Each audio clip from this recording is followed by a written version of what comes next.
Ukrainian radio.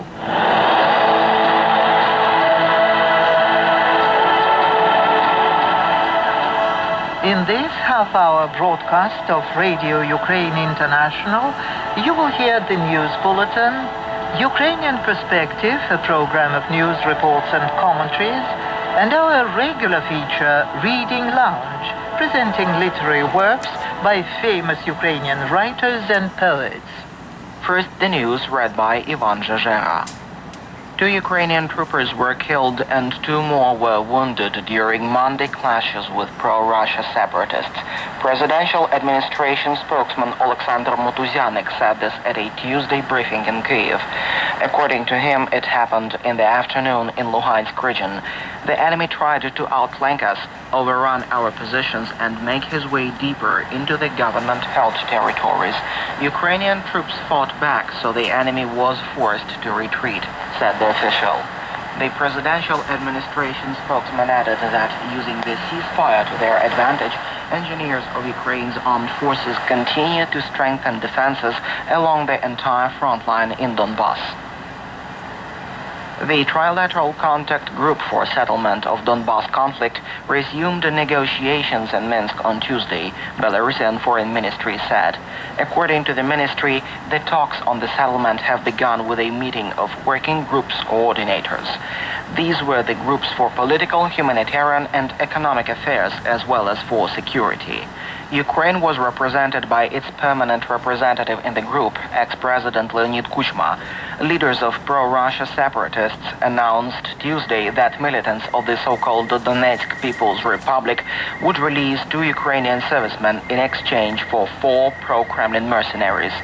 However, as of Tuesday evening, there was still no information on results of the session or actual exchange of prisoners of war. It is unacceptable for local elections to be held in areas in Donbas currently uncontrolled by the Ukrainian government in defiance of Ukrainian legislation.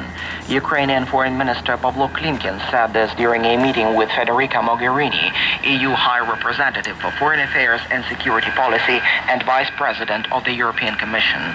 Holding the elections will disrupt the implementation of the Minsk agreements and will affect the political settlement of the conflict, Klimkin said.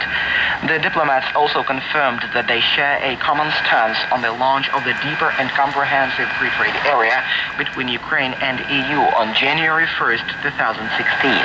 They also paid special attention to the implementation of the action plan on visa liberalization with the EU for Ukrainian citizens and preparation for the signing of the agreement on common aviation space between Ukraine and the EU. The European Parliament will send its monitors to observe the local elections in Ukraine on October 25th, said head of EU delegation to Ukraine, Jan Tombinsky. The European Parliament intends to send its representatives to Ukraine.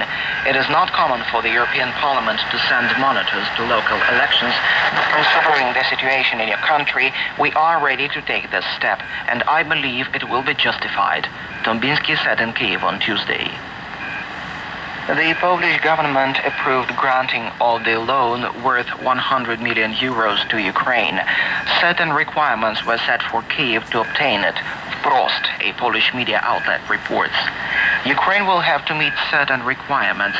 For example, the share of Polish deliveries of goods and services in the total volume of deliveries financed by the loan may not be less than 60%, reads the article.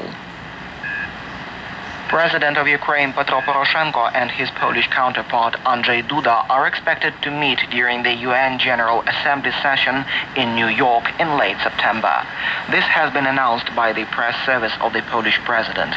The exchange of official visits at the highest level could also take place by the end of the year. President Andrzej Duda has been invited to Kyiv. President Petro Poroshenko, in turn, will visit Poland, the press service said in its report. Ukraine's foreign ministry has not so far commented and did not specify the details of the meeting in New York. That was the news prepared and presented by Ivan Zhezhera.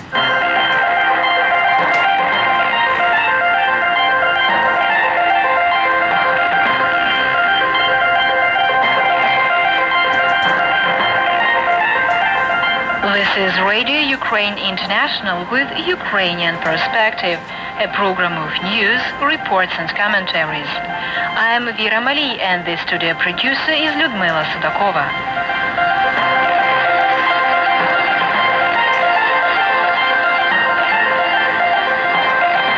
The number of enemy attacks on Ukrainian positions reached the minimum for the last year and a half, said Defense Minister Stepan Poltorak. Before the government session in Kyiv on Tuesday, the official confirmed that 2 Ukrainian servicemen were killed in a fight with enemy's reconnaissance and sabotage group in Luhansk region. However, presidential administration spokesman Alexander Motuzianik said the overall situation in the combat area remains almost calm. По лінії розмежування від станиці Луганської і до Світлодарська вчора було тихо. Донецький напрямок. Одна. It was quiet in the vicinities of Luhansk. An enemy provocation took place near Mayorsk, Donetsk region, where militants opened fire from small arms and kept shooting for some 20 minutes. Apart from that, it was calm across the combat area, said Alexander Motuzianik. He noted that for the first time since the 26th of May 2014, it was absolutely quiet in and around Donetsk airport. Not a single shot was heard in the vicinities of Mariupol, government-controlled port city in Donetsk region. The presidential administration spokesman added that using the ceasefire to their advantage, engineers of Ukraine's armed forces continue to strengthen defenses along the entire front line in Donbas. Meanwhile, in Donetsk and Luhansk directions, rebel troops are moving their rifle groups, informed Information Resistance NGO head Dmytro Tymchuk. According to him, Russian terrorist troops keep enforcing their positions by sending military equipment to the temporarily occupied areas of Luhansk region. Southwards of Stanitsa Luhanska, separatists built new firing positions equipped with 122mm howitzers. The calm at the front line in eastern Ukraine came after last Wednesday the trilateral contact group on Ukraine crisis involving Kyiv and rebel representatives agreed to start a complete ceasefire in the restive areas starting from the 1st of September. The conflict in eastern Ukraine has already claimed nearly 8,000 lives. Kyiv officials and many international experts voiced doubt about how long this lull might last. So far, experts offer several possible explanations to the sudden lull in the conflict. Some suggest Russian President Vladimir Putin may be ready to extend an olive branch to U.S. President Barack Obama and European leaders in order to ease the sting of Western sanctions and low oil prices on Russia's shrinking and heavily energy export-dependent economy. Ukraine foresees that in case the sanctions are lifted, Russia will inflame the crisis once again. President of Ukraine Petro Poroshenko said Tuesday at the cabinet meeting that Russia may resume its military aggression in Donbas at any time.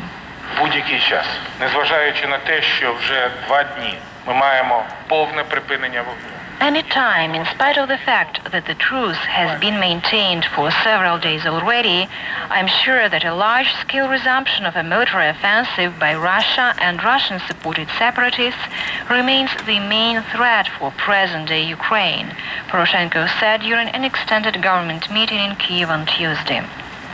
Ukraine has experienced peaceful spells on previous occasions, yet each was always followed by still more shelling and occasional vows by the militia leaders to capture territory long controlled by the government. So currently, Russian-supported separatists are imitating improvement of the situation in the crisis zone, experts believe.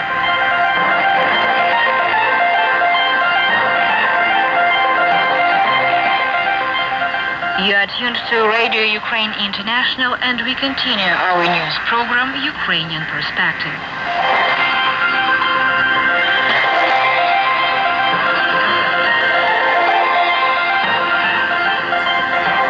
Ukraine has ruled out postponing or changing its EU Free Trade Pact, despite the likely use of economic blackmail from Russia, which is trying to unpick Kyiv's plans to integrate politically and economically with the West. That was disclosed by Ukrainian Foreign Minister Pavlo Klimkin in Brussels on Monday. The 1st of January is the final date for entry into life of the pact, said the Ukrainian Foreign Minister. It's an ultimate decision taken jointly by Ukraine and by the European Commission. There is no chance to influence this by the Russian or any other side, added Pavlo Klimkin, and stressed that there is no chance of changing the agreement. He spoke after meeting EU Trade Chief Cecilia Malmström and Russian Economy Minister Alexei Ulukayev. The trilateral talks were designed to address Russia's claims the trade treaty would cause customs problems, health regulation issues, and dumping of cheap EU re-exports on the Russian market. But Pavlo Klimkin, like many EU diplomats and officials, believes Russia is trying to use the talks to obstruct the pact. He said there is no kind of proof that Russia's stated concerns had any substance. He also said Russia's threat to impose a trade embargo on Ukraine after the 1st of January makes a mockery of the process. Ukrainian agricultural exports to Russia already fell by almost 80% to